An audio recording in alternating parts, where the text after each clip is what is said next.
Chegamos!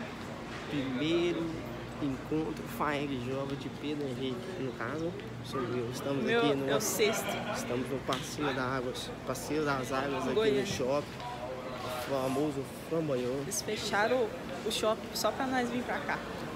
Para amanhã, né? Tá sendo uma experiência bacana, né? Não tive uma experiência muito boa na van, não, mas à noite eu comento com vocês. Parem para pensar no mercado que vocês estão por um instante, tá? O que acontece é que esse mercado, ele está se digitalizando a passos largos. E olha o que está acontecendo no mundo inteiro. O mundo inteiro agora está falando, por exemplo, sobre sustentabilidade, ESG e tudo mais. Essa semana eu tive uma conversa fantástica, que nós estávamos conversando sobre a conexão da produtividade com a sustentabilidade, que é um argumento que você tem que usar no teu negócio, que é o seguinte: você já parou para pensar que o tanto que o Brasil evoluiu em produtividade, a pressão que nós tiramos de, por exemplo, expansão de área agricultável. Então, a cada vez que você extrai mais da mesma propriedade, você consegue fazer mais com o mesmo tanto de terra. É isso que o produtor quer no final das contas. Traduzindo, aumento de produtividade está diretamente relacionado com sustentabilidade. Então essa história, eu sempre falo nos eventos do agronegócio, essa história de que o agronegócio tem alguma coisa que não tem a ver com sustentabilidade é um discurso que não para de pé por um segundo. Sabe por quê? Porque é a mesma coisa que imaginar o seguinte: você já viu algum dono de loja, a pessoa chegar na loja dela de noite e ir lá e pichar, ir lá e quebrar um vidro, entendeu? Não, porque é a loja dela. O que o produtor quer com a sua propriedade? Quer que ela seja produtiva, que ela seja longeva, que ela dure por gerações, por décadas. O produtor é o maior interessado em preservar a propriedade dele. Então, nós temos que aliar isso, usar isso como discurso e como lógica de abordagem. Uma outra coisa, por muito tempo, as pessoas falaram o seguinte: mas não dá para fazer grandes inovações tecnológicas no campo, porque não tem internet, porque não tem isso, porque não tem aquele outro. Mentira, não é mais o caso.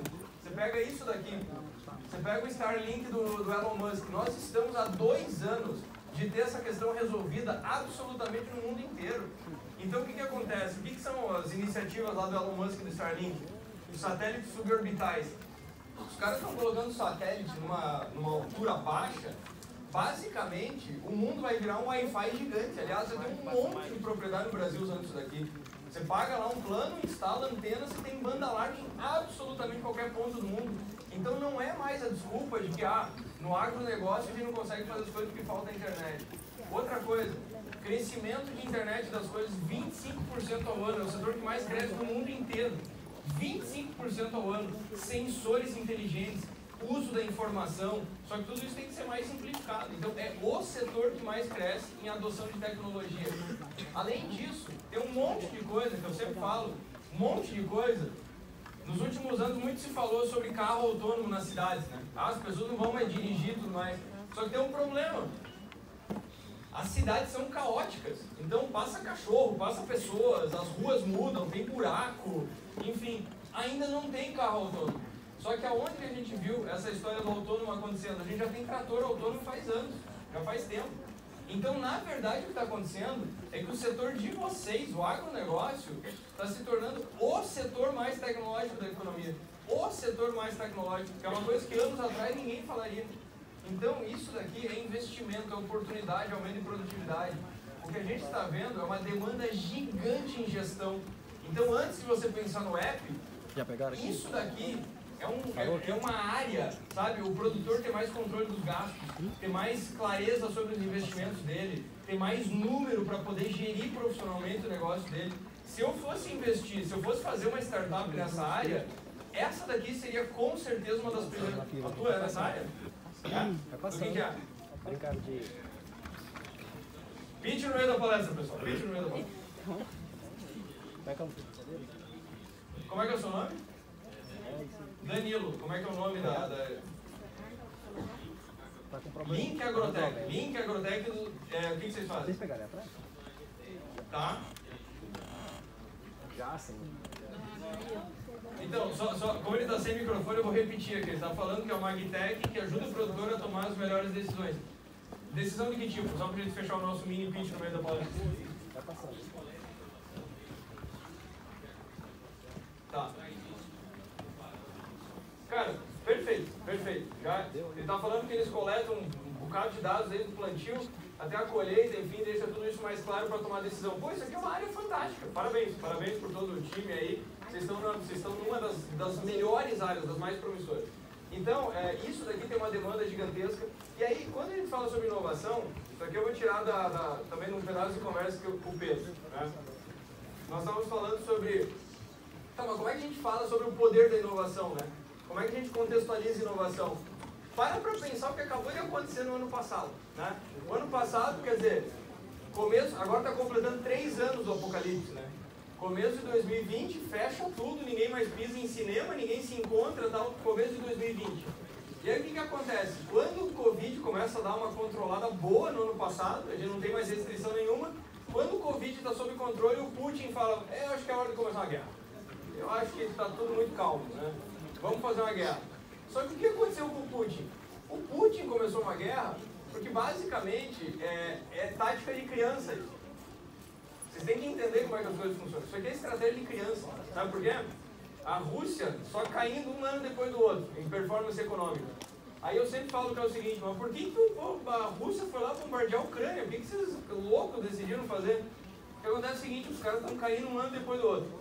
Aí como é que você faz para negociar com as pessoas? Ou para aumentar o preço do teu produto? O que aconteceu foi o seguinte, uma criança, ela não vai chegar uma criança de 3 anos e ela falar o seguinte, pai, mãe, eu acredito que dado o meu comportamento nos últimos meses, e o meu comportamento muito educado, o nosso relacionamento e tudo mais, eu acredito que eu mereço aquele brinquedo ali, né? Não, ele vai se jogar no chão na loja e vai espernear, entendeu? Para tentar negociar contigo gritando, né? E aí você vai acabar comprando por pressão. O que o Putin fez? A Rússia caindo ano após ano, ele falou o seguinte, eu vou parar de fornecer gás para a Europa e o resto do mundo precisa do meu fertilizante para poder plantar. Ou seja, eu vou trancar o suprimento, a Europa vai pagar o que eu quiser no meu gás, para dar um up na minha economia, e fertilizante eu vou ver a que preço que eu vou vender e como que eu vou vender. Sabe o que a inovação faz? Encontrar caminhos diferentes com resultados melhores. O que aconteceu nos dois casos? A Europa, em 2 anos, vai ficar livre do gás russo, que encontrou outras formas de gerar, que eles não tinham pensado. Por quê? Porque eles estavam comprando sempre do russo, entendeu? E com relação aos fertilizantes, a gente está falando agora de hidrogênio verde, por exemplo. E aí, quando você fala de hidrogênio verde, só para vocês terem ideia, o investimento total em hidrogênio verde no mundo inteiro era de $1 bilhão por ano. Aí a Rússia falou o seguinte, eu não sei se eu quero vender fertilizante ou não. No ano passado, o pessoal investiu quase 500 bilhões em hidrogênio verde. O que é hidrogênio verde? É um negócio que você usa energia renovável e aí você consegue gerar amônia e com amônia você consegue fazer fertilizante. Aí adivinha o seguinte, sabe qual que é o melhor país do mundo para gerar hidrogênio verde? Um lugar chamado Brasil. Sabe onde é que é a maior planta do mundo? Norte da Bahia, estão terminando de construir. Então, inovação é isso. Surge uma dificuldade e você usa um outro caminho e alcança um resultado muito melhor. Então você imagina, a gente tinha um problema de conseguir fertilizante, em 3 anos, daqui a pouco a gente vai ser um dos maiores produtores do mundo inteiro, gerando a partir de energia renovável, aqui no Brasil. Então, quando a gente olha isso, a vocação que está na frente de vocês, o potencial que a gente tem, eu sempre gosto de falar, né? Olha o que aconteceu. O Brasil era sempre tentando copiar os Estados Unidos, tentando aprender. Hoje o Brasil exporta a tecnologia do agronegócio, o pessoal vem visitar o Brasil. A gente está com a maior produtividade, o maior volume de produção de soja e inúmeras outras culturas. O que a gente está vendo em várias regiões do Brasil, Espírito Santo, Bahia produzindo vinho, no Espírito Santo várias culturas coexistindo. Onde o pessoal produzia só cacau, agora você tem inúmeras outras culturas ao mesmo tempo. Então você tem 3 produções no mesmo território. Cara, muito fruto do trabalho da Embrapa e de inúmeras outras instituições. Mas onde é que eu quero chegar com isso? Eu quero chegar nesse ponto.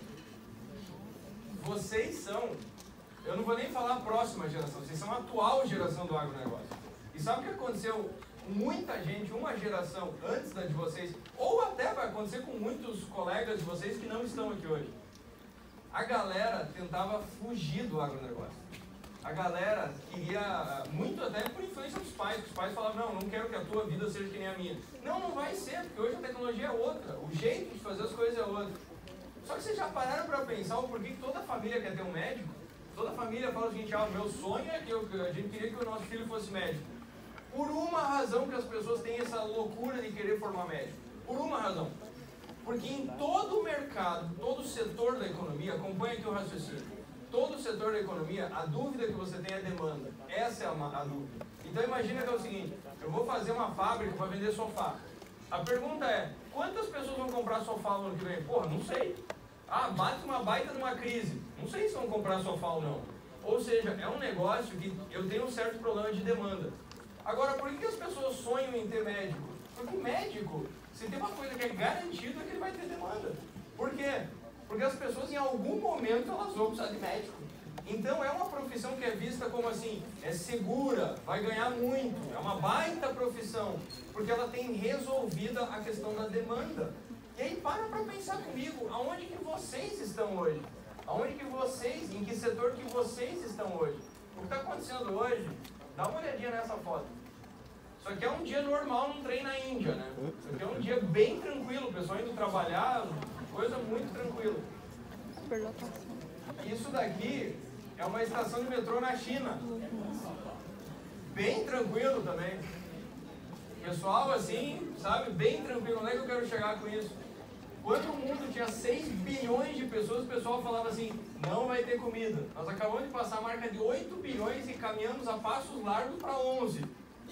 Tem 2 países no mundo que tem área, tecnologia e gente para poder suprir isso. Um se chama Estados Unidos e um país chamado Brasil. Traduzindo, vocês são os médicos. Vocês são exatamente o mercado que tem a demanda absolutamente garantida. Então, quando o pessoal pergunta assim, pergunta para mim, porque hoje eu estou falando aqui com vocês, um dia eu estou falando com indústria, outro sobre varejo, outro sobre saúde. Cara, o mercado de vocês é um mercado que não tem errado, entendeu? Não tem errado sobre o futuro dele, sobre o quanto que ele é gigante, sobre o quanto que ele é absolutamente incrível. E aí você tem a chance de entrar numa trilha dessa, pô, ainda melhor. Então, onde é que eu quero chegar com isso? Cara, para pensar que vocês têm capital disponível, que vocês têm gente querendo ajudar vocês, e aí a gente começa a olhar, por exemplo, aí a área do Maurício. Isso daqui é o volume de investimento em agtechs na América Latina nos últimos anos. Só no ano passado, 51 bilhões de dólares em investimento em agtech. Traduzindo, sabe o que o mercado está dizendo? Se você tiver uma boa ideia e se você tiver uma agtech, o que não falta é dinheiro e gente querendo investir em você. O que não falta é mercado. O que não falta é gente querendo usar. Traduzindo, qual que é a parte que falta? A parte que falta é a gente arregaçar a manga e fazer as coisas, entendeu? E desenvolver essas ideias. Então não falta capital. Imagina se você estivesse num cenário lá de 2012, 3 bilhões para todos os países da América do Sul, da América Latina. Traduzindo, eu tenho uma baita agtech, não tem dinheiro. Hoje, 51 bilhões. Então, gente, essa história aqui é o maior desafio do agronegócio brasileiro. Sabe por quê? Porque esse é o desafio que nós temos. De um lado, tecnologia avançando a passos largos. Do outro, tem uma certa barreira de adoção. E vocês são os atores que vão fazer essa guinada, que vão trazer tecnologia, que vão dar esse pulo. Então, agora vem a parte do susto. Terceira e última parte do que eu tenho para falar. Nunca foi... Eu tenho alguns recados tecnológicos e aí eu tenho alguns recados pessoais. Nunca foi tão fácil fazer uma agtech. Nunca foi tão fácil fazer uma startup. Nunca foi tão incrível poder fazer essas coisas. Porque vocês agora estão entrando nessa rota numa era em que, por exemplo, como é que melhora meu pitch? Está tudo no YouTube. Como é que eu consigo investimento? Está tudo no YouTube. Tem podcast sobre isso. 10 anos atrás não existia. 10 anos atrás você não tinha onde buscar essa informação. Você tinha que estar numa aceleradora dentro de São Paulo. E lá em São Paulo, eles não sabem nem o que é uma fazenda. Eles não sabem o que é uma propriedade rural. Traduzindo, eu quero me formar empreendedor, eu quero me formar startupeiro. Você tinha que estar em São Paulo ou no Rio de Janeiro. Só que lá eles não têm a menor ideia do que acontece aqui. Sério, é uma coisa que eu falo o tempo inteiro. As pessoas não conhecem o Brasil de verdade. Porque as pessoas não viajam, porque elas não vão lá ver o que está acontecendo, entendeu? As histórias que acontecem aqui. Então, na nossa reunião também, ela estava falando, eu sou de Rio Verde. Eu falei, sim, eu já tive 3 vezes lá, eu sei exatamente o que acontece, eu viajo que nem um maluco. As pessoas não sabem. Agora, o que acontece? Está tudo no YouTube, está tudo em podcast, assim, você faz um Skype, faz um Zoom, faz o que lá, com o expert que você precisar para fazer o teu negócio. E aí a galera tá falando o seguinte, nos últimos anos, metaverso. Cara, esquece essa história. Deixa. Se você estiver pensando, eu recebi várias mensagens de pessoas falando assim, tô pensando em fazer uma agtech conectada com o metaverso. Não é a hora, sério mesmo. Troca um pouco o rumo da história, tá? Porque aí você vai estar tentando fazer o quê?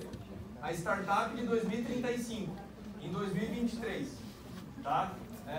Não é muito por aí a praia, entendeu? A coisa eu não vejo muito por aí. Agora, a coisa que eu queria mostrar para vocês é o seguinte. Eu postei esse gráfico aqui algumas semanas atrás. Isso aqui é o quanto que as pessoas estão procurando metaverso no Google, traduzindo nada. As pessoas não estão pedindo metaverso. A gente tem que olhar o tempo inteiro o seguinte, o que as pessoas estão pedindo, ou se ela não estiver pedindo, aquele raciocínio da Amazon. O que ela nem sabe que podia ser incrivelmente melhor. E aí, vocês, pesquisa de mercado aqui, quantos de vocês mexeram no chat GPT? Levanta a mão. Cara, não dá 10%. Agora eu acho que ele só tem noite, velho.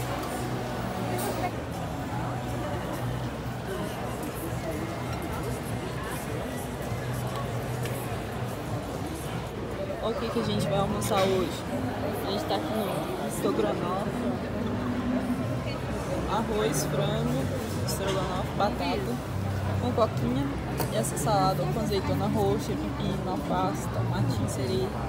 O mozão pegou a mesma coisa, obrigado por mim, porque ele queria pegar um estrogonofe que não era de carne, ele queria um de queijo, estrogonofe de queijo. Pai, é uma delícia.